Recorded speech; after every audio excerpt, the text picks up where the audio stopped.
नमस्कार दोस्तों, आप लोगों का बहुत बहुत स्वागत है। और जल्दी से पतले होने के लिए या तेज़ी से पतले होने के लिए कुछ उपाय हैं, लगभग 10 उपाय जिनको आपको फॉलो करना है। और अगर उसको फॉलो करते हो तो आप बहुत जल्दी से पतले हो जाओगे। इसके लिए आपको क्या करना है, तो वीडियो को पूरा देखना है और आपको वो टिप्स फॉलो करने हैं। बिना पूरा देखे आपको पूरे टिप्स पता नहीं चलेगा, आधे अधूरे काम करोगे, फिर आप नाराज होगे, आपको बुरा लगेगा कि अरे यार इससे कुछ होता नहीं। ऐसा नहीं है, होता है, पर इसके लिए आपको ना वीडियो को पूरा देखना होता है। और आप पूछ ये नहीं कि आप मेरी किसी की भी वीडियो देखो किसी भी टॉपिक पे, क्योंकि कच्चा पक्का ज्ञान, कच्ची पक्की खिचड़ी बिल्कुल बेकार होती है ना।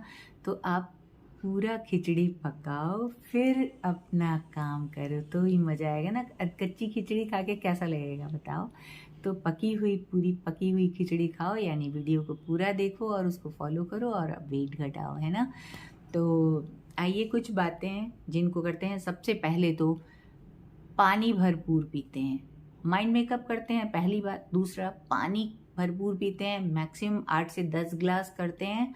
और उसके बाद अच्छी एक नींद लेते हैं, 7 से 8 घंटे की नींद लेते हैं। कम नींद में होगा, रात में आप 11 बजे के बाद मत जगो। 11 से 3 हमारी बॉडी के रिपेयर का टाइम है। आप चाहे गूगल करके देख लेना, मैं कुछ भी यूं ही नहीं बोलती, हवा में नहीं बोलती। आप अगर उस टाइम को अपनी बॉडी को नहीं देते हो तो रिपेयर कैसे करेगा और आपका वेट लॉस कैसे होगा, है ना। आप चाहे सारे फॉलो करो, रात भर जागो दिन भर सो, फिर आप देखो आपका वेट और बढ़ेगा ना कि घटेगा। तो आपको अगर अपना वेट घटाना है तो आपको ये नींद की जो प्रॉब्लम है ना, आपको ईश्वर ने अच्छी सी सोने के लिए एक टाइम बनाया है, उसको आप सो। हाँ, जिनको प्रॉब्लम है जॉब में या नाइट ड्यूटी होती है उनकी बात मैं नहीं करती, क्योंकि उनके लिए ईश्वर कुछ सोचेगा, वो और बाकी टिप्स फॉलो करें। पर इसको एक चाहे तो माइनस कर सकते हैं। उसके लिए वो ईश्वर से प्रे करें, हे ईश्वर मेरा काम ही ऐसा है। तो शायद ईश्वर, और जानते हो ना, बिना धरती पे बिना ईश्वर के कुछ भी नहीं होता। और ना पानी को सादा कभी मत पियो, नींबू पानी पियो। और शहद को आप थोड़ा सा उसमें से हटा सकते हो, क्योंकि शहद आपको थोड़ी सी एनर्जी एक्स्ट्रा, थोड़ा कैलोरी एक्स्ट्रा देगा, है ना। तो उस कैलोरी से बचने के लिए आप चाहे नींबू पानी सिंपल पियो। और एप्पल साइडर नींबू पानी पियो या एप्पल साइडर पियो, या दोनों। मैं तो एप्पल साइडर में नींबू डाल के पीती हूँ, तो ये और अच्छा और स्ट्रांग हो जाएगा, है ना। फिर आप इसको करके देखो। और ओट्स भरपूर मात्रा में खाओ। ओट्स का में बहुत सारी सब्जियां, मैंने कहा है ओट्स को सिंपल नहीं खाना है, ओट्स में बहुत सारी सब्जियां डाल के आपको खानी है ये। या ओट्स का चिल्ला खाओ, दलिया खाओ इस तरह की, या कियोना खाओ, इस तरह की चीज़ें आप खाओ। हल्का खाना खाओ, सैलेड भरपूर खाओ। और खाने को 32 बार चबाओ, 32 बार या उससे ज़्यादा ही बार आप चबाओ, ताकि आपका जो दांतों का काम है वो आप आंतों से ना लो।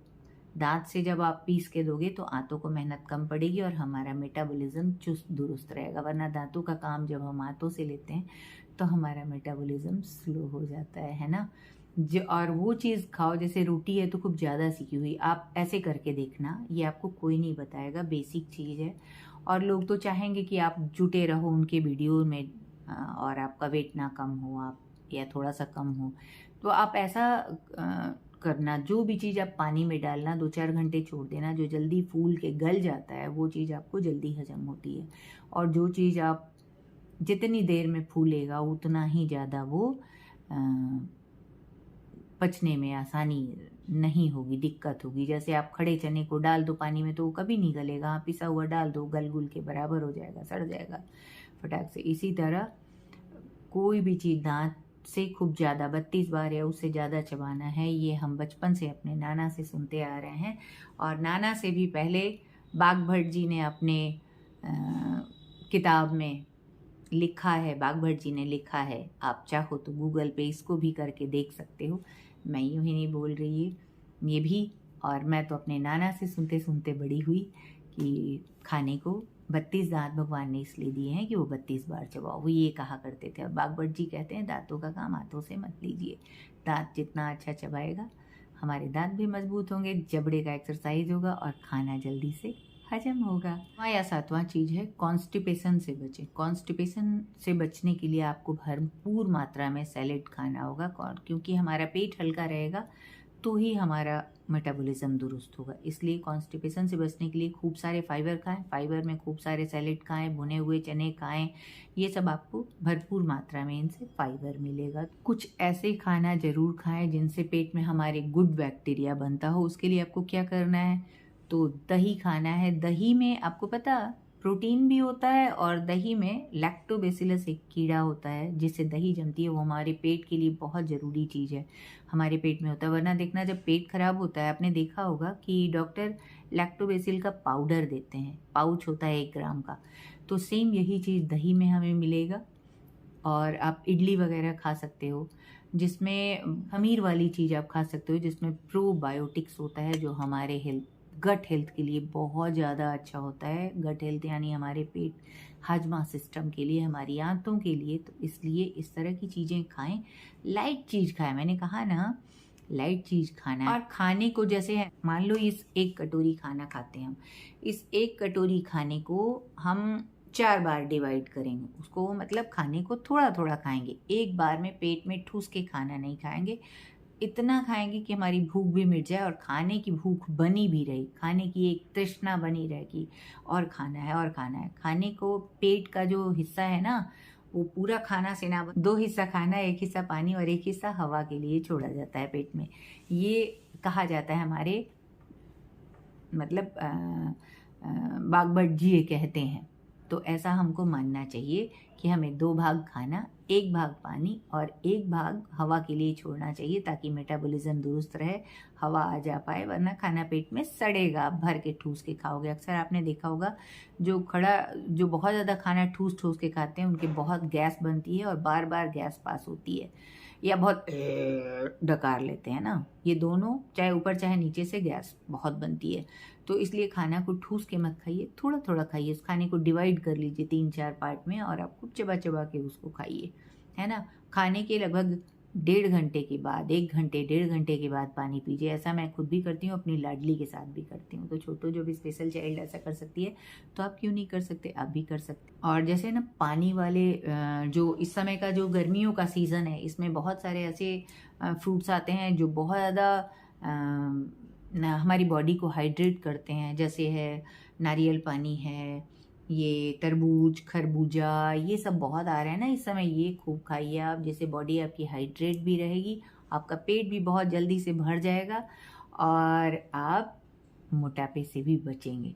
पचाने में हमारे पेट के लिए, आंतों के लिए बहुत हल्का पड़ता है। तो इसलिए आप ऐसे गर्मियों वाले हल्के फल, खीरा, ककड़ी, ये सब ज़रूर खाइए, है ना। स्ट्रेस से बचना ही है आपको। लास्ट ये कि मैंने कहा है, आप चाय की जगह पे चाहें तो जिंजर टी पिएं, लेमन टी पिएं, ग्रीन टी पिएं, ब्लैक कॉफ़ी पियो। इससे आप एनर्जेटिक भी रहोगे, और आपका मेटाबॉलिज्म भी दुरुस्त होगा। और ये देखो, बात की बात में मेरे ग्रीन टी का कलर कितना डार्क हो गया है ना। तो ये देखना 4 घंटे के बाद इसका क्या हाल होगा, बहुत मज़ेदार होगा। और इसको पीने में फिर तीता भी नहीं लगता है। नींबू भरपूर डालो और आराम से पी जाओ, नींबू डाल के आप मज़े से पियो। और सबसे अंतिम चीज़ कि आपको रात के 8 बजे से रात के 8 बजे के पहले, 7:30 तक, रात के 7:30 के पहले पहले खा लो, और मॉर्निंग में 8 बजे तक कुछ मत खाओ। तो यानी आपका 12-13 घंटे का इंटरमिटेंट फास्टिंग हो गया, जो हमारे हेल्थ के लिए बहुत अच्छा है। आदिकाल से चलता आ रहा है। पाश्चात्य देशों में अब लोगों ने इंटरमिटेंट फास्टिंग के बारे में जाना है, जबकि हमारे यहाँ आदिकाल से चल रहा है। अब बागभट्ट जी का पढ़ना, वो इंटरमिटेंट फास्टिंग के नाम से नहीं होगा, पर तमाम व्रत हमारे यहाँ ऐसे हैं जिसमें हमको रात से सुबह तक या इतने समय तक नहीं खाना है, उतने से ये सब से हमारा। और हफ्ते में 1 दिन आपको, लास्ट फाइनल ये लास्ट है कि हफ्ते में 1 दिन आपको साल्टलेस रहना है। साल्टलेस रहने का मतलब है कि आप उस दिन सिर्फ भिगोया हुआ मूंग खाओ, चना खाओ, राजमा खाओ, फ्रूट्स खाओ, वेजिटेबल खाओ, पर नमक और चीनी मत खाओ। अगर आपको तेज़ी से वेट घटाना है, बहुत जल्दी से पतले होना है, तो आपको इतनी चीज़ें फॉलो करनी है। तो उम्मीद है आप इसको फॉलो करके बहुत जल्दी से अपना वेट लॉस करोगे और मुझे थैंक यू बोलोगे, है ना। तो इसके साथ ही विदा लेते हैं नेक्स्ट वीडियो में एक नई टॉपिक के साथ, नई जानकारी के साथ, जो आपको वेट लॉस में बहुत सहायक हो। तो have a good day and जय हिंद। और इसके साथ हमारे भगवान जी का आप लोगों की, भगवान जी की तरफ से आप लोगों को ढेर सारी स्वस्थ होने की शुभकामनाएं और दुआएं। मैं तो पतली हो रही हूँ, आप देखते हैं कब पतले हो के आते हो और कब हमें बताते हो, है ना।